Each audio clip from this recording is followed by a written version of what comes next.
Brother announced it the way you'd mention a change in dinner plans. Casual, unbothered. Like the words themselves had no weight at all. We already took care of the loan situation using your name, he said, reaching for the breadbasket. Dad thought it made the most sense. You have the best credit score in the family. It's practically a waste if you're not using it. I set my fork down. Not dramatically, not with a clatter. I just placed it on the edge of my plate, very slowly, because my hands had started to shake and I didn't want anyone at that table to see it. My brother's name is Seth. He's 28, 2 years younger than me, and he has never held a job for longer than 14 months. What he has held consistently and with tremendous dedication is a vision. At that particular moment, the vision was a food truck he wanted to turn into a restaurant. Before that, it was a gym supplement brand. Before that, a real estate wholesaling business he watched 6 YouTube videos about. My parents have funded every single one of these visions, enthusiastically and without hesitation, for the better part of a decade. My name is Mara. I'm a licensed physical therapist. I put myself through graduate school, working nights at a hotel front desk and weekends doing home health visits for elderly patients. I have a good credit score because I have spent 10 years not buying things I couldn't afford and paying every bill 3 days early. I have a credit score of 791 because that number represents an entire decade of saying no to myself. And my father had used it, apparently, without asking me. What loan? I said. My voice came out quieter than I intended. My mother reached for her wine. Your father co-signed a small business loan for Seth's restaurant, about $140,000. Your name is on the paperwork as a secondary guarantor. We needed someone with strong credit, and you weren't answering your phone that day. I wasn't answering my phone that day. That was her explanation.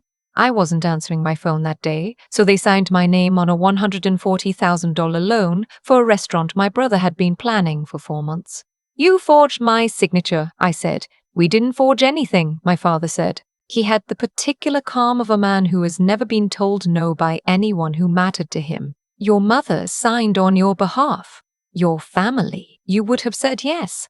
I would not have said yes. The table went quiet. Seth put down his phone, which meant it was serious because Seth only puts down his phone when he feels personally threatened. Mara, he said, in that tone he uses, the one that manages to sound patient and condescending at the same time. I needed this. The location I found on Clement Street won't be available again. I had a window. Dad moved fast because he had to. Once the restaurant starts turning profit, you'll be glad you were part of it. I'm not part of it. I didn't agree to be part of it. You put my name on a legally binding document without my knowledge. You're so dramatic, my mother said. It's not like we asked you for anything. They hadn't asked me for anything. They had simply taken. That was, I realized, the entire architecture of how my family operated. They never asked me for things because asking implies I have the right to say no, and in my family I have never been granted that right. I was the responsible one. The stable one. The one with the good job and the good credit and the apartment I paid for myself. That stability was never celebrated. It was treated as a resource to be extracted. My brother was the dreamer.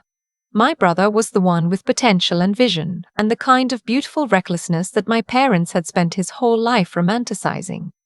I was the infrastructure. I existed to support the dream. I told them I would be speaking to a lawyer. My mother looked at me like I had announced I was joining a cult. My father set down his steak knife and said something I will never forget. Before you do anything foolish, remember that I'm the one who referred you to Dr. Kaufman's practice when you were starting out. One conversation from me and your patient referral pipeline dries up overnight. I'm telling you this not as a threat, but as a father who wants you to think clearly. I left the restaurant. I sat in my car for 11 minutes. I know it was 11 minutes because I watched the clock on my dashboard the entire time, not because I was waiting for anything, but because I needed something concrete to look at while my brain tried to process what had just happened. I drove home and I called my friend Danny, who is a paralegal, and she told me what I already suspected. If the loan defaulted, I was on the hook.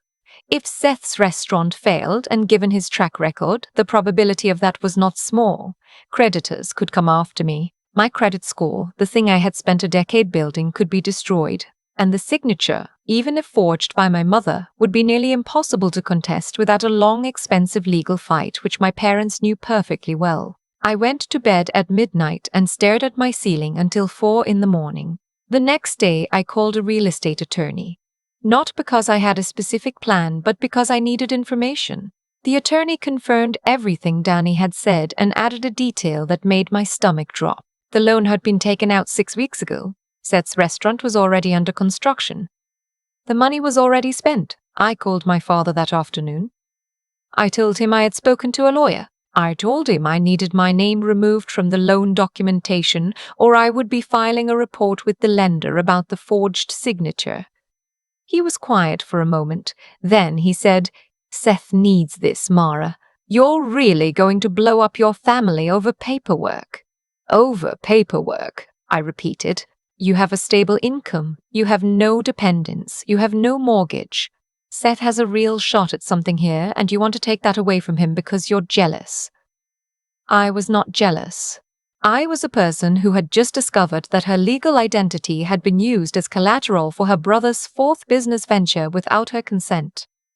But I knew there was no version of that sentence my father would hear, so I said nothing. "Think about your mother," he said. "This would devastate her." I hung up. 24 hours later, 2 things happened. First, I received a text from Dr. Kaufman's office manager telling me they would be redirecting their PT referrals to a different provider. No explanation, no warning, just a single text that disappeared about 1/3 of my new patient income. Second, I received a phone call from a woman named Helen who introduced herself as Seth's restaurant business partner and informed me cheerfully that my name appeared in their LLC formation documents as a silent investor. I had not invested in anything. I was a silent investor in a business I had never agreed to invest in. I asked her to send me the documents. She seemed confused, like maybe I had forgotten signing them. I told her I had not signed them. She said she would look into it. She never called back. I sat at my kitchen table with my laptop open and my hands very still, and I made a decision. I was not going to call my father again. I was not going to give them any more warning. I had shown my hand once and they had used it to cut me off at the knees. I would not make that mistake again. I started pulling threads. The LLC documents Helen had described were filed with the California Secretary of State. I requested copies using my own name, which I had every right to do since I was apparently listed as a member. What came back was illuminating in a way I hadn't anticipated. The LLC for Seth's restaurant, formerly named Harbor Table LLC, had been formed 8 months ago, long before Seth ever mentioned the Clement Street location to me. Long before the conversation at dinner, the registered agent was my father's accountant. My name appeared as a 30% equity member. My signature, which I had never given, appeared on 3 separate formation documents. I kept pulling. My father's construction business, Dunleavy Property Group, had been struggling for several years. I knew this vaguely, the way you know things about your parents that they've never directly told you, through overheard phone calls and the particular strain around my mother's eyes when money came up in conversation. What I didn't know was the extent of it. I found out through public lien filings. There were full mechanics liens against Dunleavy projects in the past 18 months. 2 from subcontractors, 1 from a materials supplier, 1 from a city contractor. Total amount outstanding, a little over $380,000. The restaurant wasn't Seth's dream. It was a pressure valve for my father's failing business, a place to move money. And I was the name on the LLC, which meant I was the face attached to whatever was happening inside those books. I found a forensic accountant through my attorney. Her name was Beverly, and she had an office in the Sunset District and the specific energy of someone who had seen every variety of financial deception and had run out of patience for all of them. I brought her everything I had. She spent 12 days reviewing it. What she found was this. Dunleavy Property Group had been routing payments through Harbor Table LLC. Invoices for construction equipment were being categorized as restaurant supplies. Labor costs from my father's job sites were being logged as kitchen staff wages. The restaurant had been open for 3 weeks. It had served food on exactly 4 of those days. But on paper, it was reporting $60,000 a month in revenue from a catering division that did not appear to actually exist. And I was the 30% equity member. I was the CPA equivalent of the structure, except I was a physical therapist who had never signed a single piece of paper. Beverly looked at me across her desk and said, "Whoever set this up was counting on you either not finding out or not being able to prove it. You need to get this to the IRS and the State Attorney General's office. This is tax fraud." I asked her what would happen to me if they found it first. She said, "You'd be the first name they'd look at." I drove home in the rain. I sat in my apartment and I thought about my father's voice the night I left the restaurant. Stable, calm, the voice of a man who believed he had engineered a situation with no exit for me. The voice of a man who had used my name as a tool because he had always seen me as exactly that. I also thought about my grandfather. My grandfather had died 14 months earlier. He was my mother's father, a retired electrician from Fresno who had never trusted banks much and had kept meticulous paper records of everything his entire life. When he died, the family had shipped his personal effects to my parents' house, and at some point a box of his things had ended up in my storage unit, which I kept in the garage of my building. My mother had put it there when they were cleaning out the house, telling me to look through it when I had time. I had not had time. I had been working. I pulled the box out that night. Old photographs, a coffee can full of coins, a stack of birthday cards bound with a rubber band, and at the bottom, a manila envelope my grandfather had labeled, in his careful block handwriting, "Keep important." Inside was a letter. My grandfather had not trusted my father for a long time. The letter was addressed to me, written about 3 years before his death. In it, he described a conversation he'd had with my father, in which my father asked him to put property, a small lot my grandfather owned in Modesto, into a family LLC. My grandfather had declined.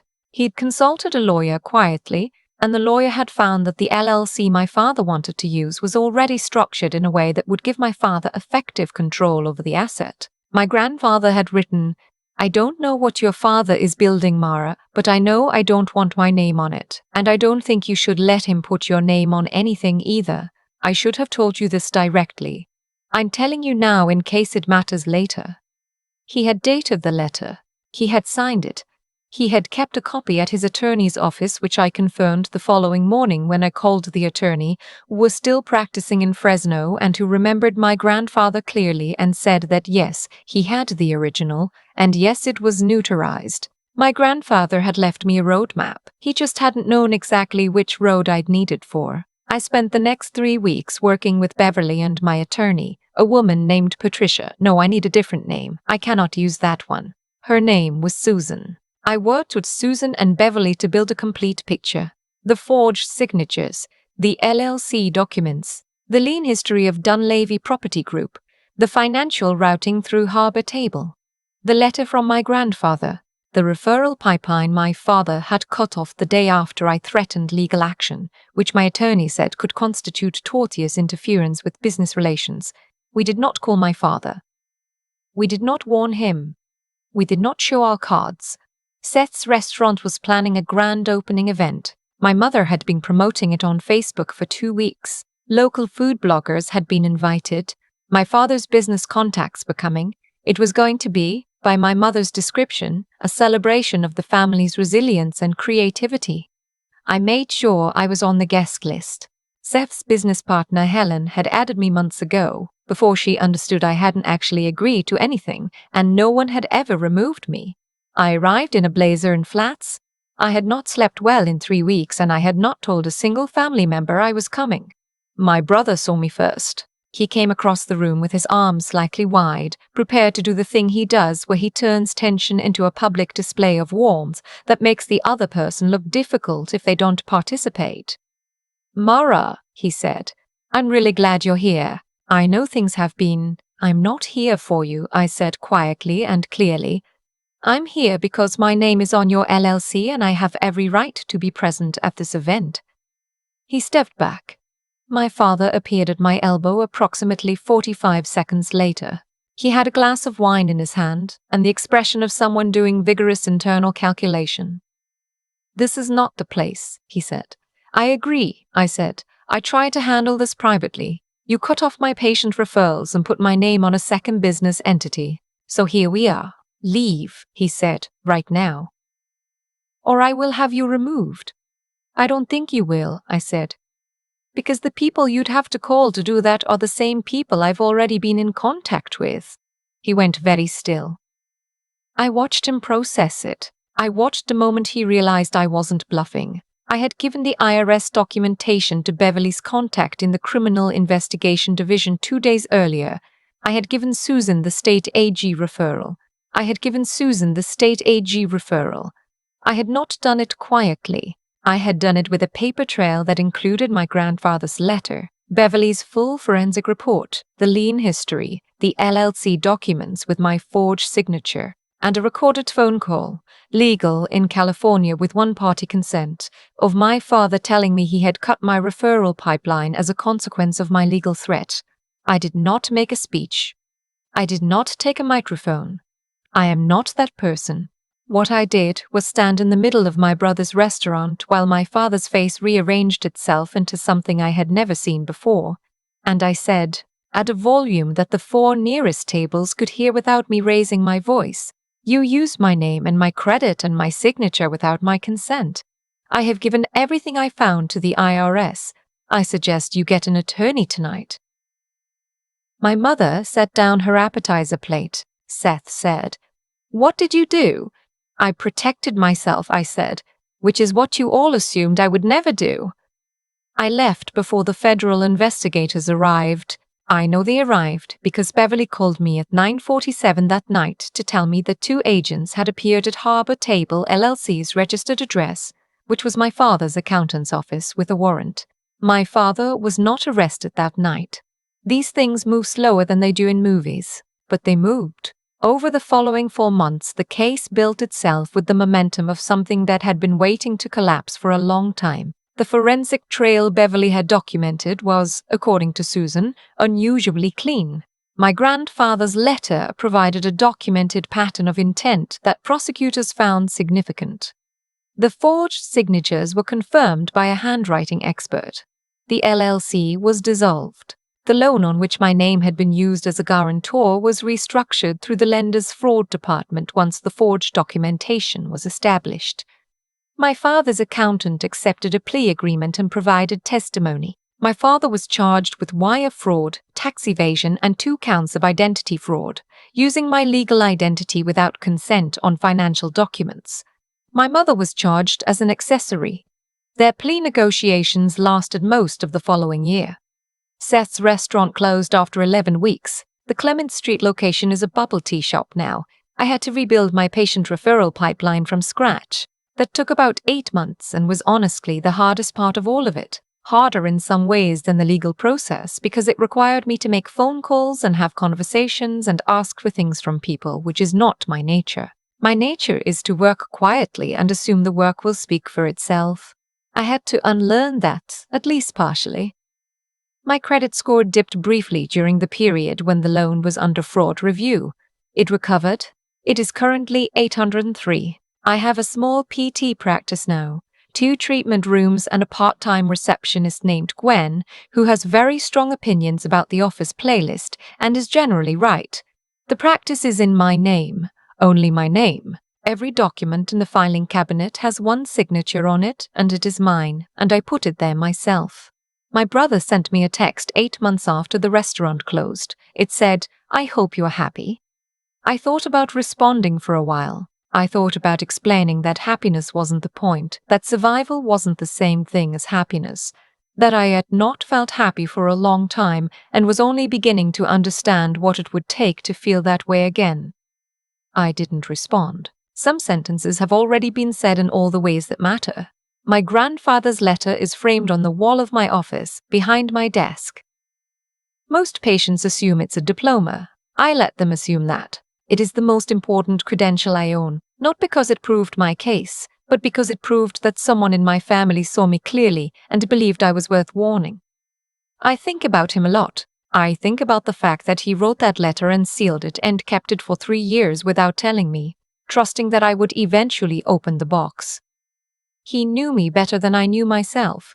He knew that I would not open it until I had to. He knew I was the kind of person who only stops moving when something forces me to stop and look.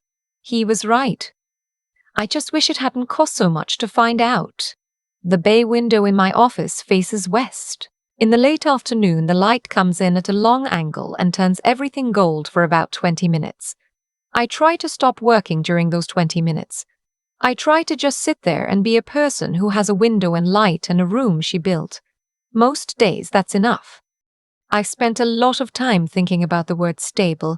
My father used it like it was a lesser thing, like being reliable and solvent and present was the consolation prize for people who lack the imagination to dream bigger. Seth was the dreamer. I was the infrastructure. And for a long time I absorbed that framing without questioning it, because questioning it would have required me to admit how much it hurt. What I've learned, not from a book, not from a therapist, that the therapist helped, is that the people who exploit your steadiness are counting on one specific thing, that you will keep choosing the relationship over the truth.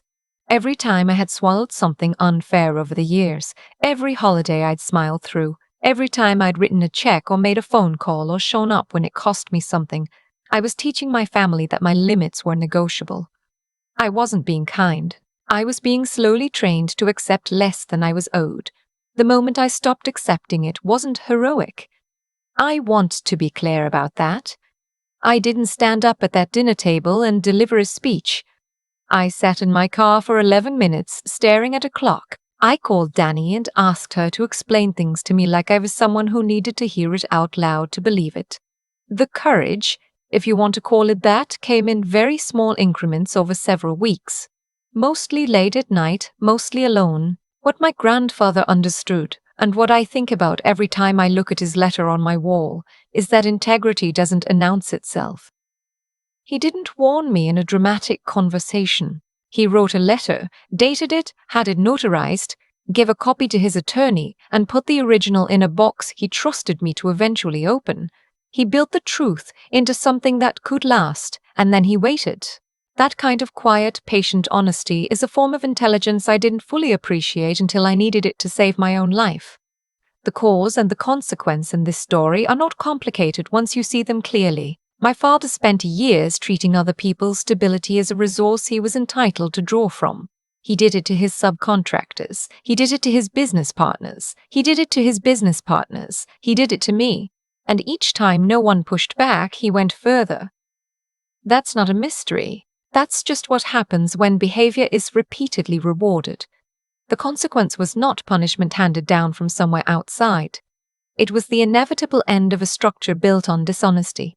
It collapsed under its own weight, and I happened to have the documentation when it did. What I want to say to anyone who sees themselves in this story is something I wish someone had said to me earlier. Your steadiness is not a debt you owe your family. It is something you built. It belongs to you, and the moment someone treats your integrity as a tool they can borrow without asking, that is the moment you are allowed, you are required, to stop being convenient for them. Seth texted me. I didn't respond. Some things don't need a reply. The work was already done.